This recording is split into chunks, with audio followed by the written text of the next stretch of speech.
Hi, my name is David. In this series, we're working through the Lord's Prayer, paying a lot of attention to what's in the deepest levels of meaning in the prayer. If you followed me through the previous units in this series, it should be clear that I have this one major core plank in my set of beliefs. I believe that it's our main duty in this temporal world to pursue spiritual progress in order to approach that greater life of the Spirit that we call God's kingdom. All the while understanding that we'll never achieve spiritual perfection. We're human. So our job is not to get there. Our job is to make continual spiritual progress in that direction. And I believe this is the work of a lifetime. It's not just a thing for this month or, like maybe that's what we'll focus on this year. And I believe that the Lord's Prayer is a depiction of what that journey entails and of where we pray it will lead us to. So, continuing our sweep through the prayer, we've now reached the trespasses. In particular, the words, "Forgive us our trespasses." Now, remember how we talked about the barriers that serve to keep us focused on things here, enclosed in this temporal world. Well, the focus here in the prayer is on getting past those things that keep us locked inside this temporal world. Things like being dominated by the pressures and the dead ends of time, or locked inside what our five senses tell us, or misdirected by the rules, by the hierarchies that we set up in our societies, the thou shalt not stuff. You may recall this three-sided triangle that we used before. In this unit, we're talking about these highlighted points on that triangle. Me and God. Here's how we'll pursue this. First, we'll talk about who it is that we're asking to forgive us. And second, we'll talk about what it is that we're actually asking forgiveness for. Third, we'll talk about finding something deeper than just a list of bad things we may have done. I did this, oh yeah, I did that. Deeper things that cause us real trouble over a long span of time. And fourth and last, we'll talk about why we're doing this at all. First point, since we're talking about the Lord's Prayer, it's safe to say we're making this appeal to God Himself as we understand Him.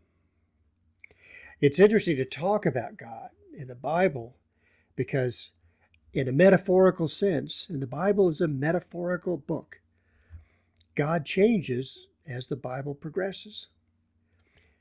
In the beginning, in Genesis, God and Adam and Eve, they actually physically walk together. They sit down and talk together in the garden. And then, of course, Eve runs into the serpent on that tree of the knowledge of good and evil, and things change. In the rest of Genesis, we hear God talking a lot. He appears often, at least is said to appear, but he seems to be less of a physical presence than he was at first.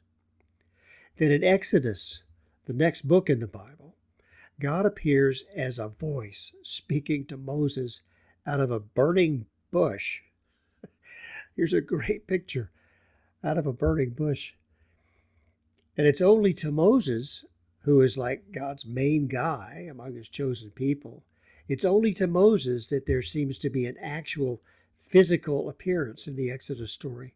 And that's this one out of the way, out of sight, high up on Mount Sinai point where he's receiving the law. Like in this, he's receiving the law. In the New Testament, Jesus of Nazareth is God, but he presents himself as the Son of God. And to non-believers, Jesus is nothing more than just a man. And then as we move into the Middle Ages, God becomes the object of stories. Or I should say, God becomes the subject of stories, almost like fables. And that's how we learn about him. That way, or through priests. For centuries, the Catholic Church, called just the Church, was the middleman between us and God. This is the point that Martin Luther and William Tyndale objected to so strenuously that we talked about in the previous unit. They wanted to be able to appeal to God directly, one-on-one, for forgiveness. Now, in our modern times, God seems to appear in a couple of different phases. In one, we humans feel a personal, one-on-one sort of relationship. We speak of God as being here among us, like in this picture, like he's like right with us. The metaphor is one of physical, personal interaction. I call this the modern conception of God, and it seems to have predominated during the 19th century, most of the 20th century, and a lot to this day. There's another phase that's even more recent than that one, and in this most recent, God seems even depersonalized, almost to the point of being something ephemeral, and an entity who we are under-equipped to describe, but whom we can pray to, more like an idea. It's called an unsuspected inner resource in one of the big 12-step books. I call this the postmodern conception of God, mid-20th century to the present. Here, the personal, one-on-one, all but physical modern conception of God is all but entirely absent.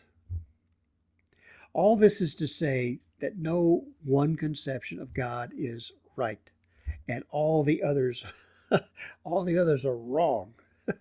They're all good. The differences are more about how our powers of conceptualization have changed over the 2 millennia since Christ, and how the ways in which we use language have changed. So like in 12-step programs today, we refer to the God of our understanding, or God as we understand him. That's because these conceptions are all good. Whichever concept of God you might have, or whatever combination of concepts you put together, you're good to go. We all have a resource who can forgive us our trespasses. The important thing is this. There seems to be this spark in the human soul that recognizes a bonfire out there in the universe of everything, to which our spark is kin and to which it wishes to return. It's sort of like the character in the movie E.T., pointing out, going like this, home. In order to do that, in order to make that return, what Lincoln called the better angels of our nature seem to tell us that we desire this forgiveness. And in order to get back home, we need to clean up our side of the street. So let's talk about that. If we're going to ask forgiveness for our trespasses, then it makes sense to come up with a way to tabulate what our shortcomings have been. One way is to get started is to keep a list throughout the day. It can be in your head or it can be a little pad. Note the little things you wish you were better at, things you had done a better job of, been kinder at. Before you fall asleep at night, think over your day and recall the things where you think you could have done better. More like after you read in the Beatitudes. For 12-steppers, this is called taking your inventory. You do that, and then you promise yourself to do a little better the following day. It's not tough. A problem comes in, though, if this is all we do. The problem is, I don't want to feel like I do bad things. I don't want to feel like I do bad things. Also, I tend not to look very hard for bad habits that I repeat that I'm basically hiding from myself. They're just to sort of get outside these inclinations. We can write these issues down, and then we can talk about another person with them, get outside ourselves. It always seems to me that we generally reach a deeper layer of thought and sincerity when we write something down. And especially when we make the effort to convey these sometimes tough, sometimes, let's face it, embarrassing thoughts, communicate them verbally to another human being. In the Catholic Church, the time-honored way to do this was to go to confession. Better yet, to have a confessor to whom we talk on a regular basis, gets to know you. In 12-step programs, this getting outside your own head plays a key role in the sponsor-sponsee relationship. We rely on it heavily in steps 4, 5, 8, 9, actually the whole way through. The alternative, like we saw in our last unit, would be like Martin Luther and William Tyndale. Christians should be able to seek forgiveness from God directly. Well, the problem with that is, ask yourself, can we really be honest, thoroughly honest with ourselves? Can we quit being our own best facilitator?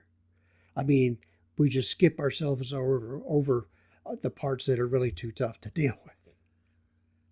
You know, the advantage of going through a priest or a sponsor is that we have to one degree or another, verbally accept that we've made a mistake. Admitting we've made a mistake, admitting that to another human being, is a major step of personal humility. It's a big step towards recognizing our own humanity, our own spiritual frailty. Sometimes, however, our problems might run even deeper. Now listen up. Serious maltreatment as a kid, or the residue from insidious ideas that we might have once stupidly bought into, those things can stick with us. And I've found that problems of that caliber often call for help from someone more specialized than yourself or even your sponsor. There's not only nothing wrong with talking to an outside professional, farthest thing from it. There's nothing wrong with talking to more than one such person when you're at this, when you've got to sort this stuff out and you're at that point. A lot of us have had bad disturbances in our lives that we buried very deep.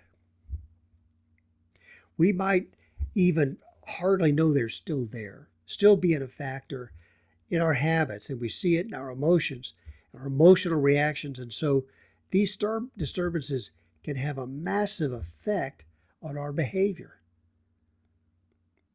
With effort on our part, we can often start to bring these hidden things to light. Very important.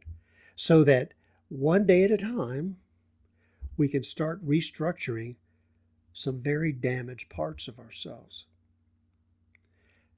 In the end, the purpose of any and all of these efforts is to get this load of guilt, to get this load of anger, to get this pile of resentment off our backs. Remember this image from our previous unit? Everyone here in this crowd, just a little guy. It's like you or me, just a little lady, just like you or me. We're each like those people. We want to recognize that we're human and we make mistakes. We do the stupid trespasses, okay? But also, we want to feel like we can be and we have been forgiven. To recognize that now we're free and we can go forth and we can do better. So it's clear the purpose of any and all of these efforts is to clarify for ourselves what we can work on in order to keep making spiritual progress here in this temporal world. And if we pursue a course of action like this, day after day, month after month, then anyone who sets out on such a spiritual journey is bound to make spiritual progress.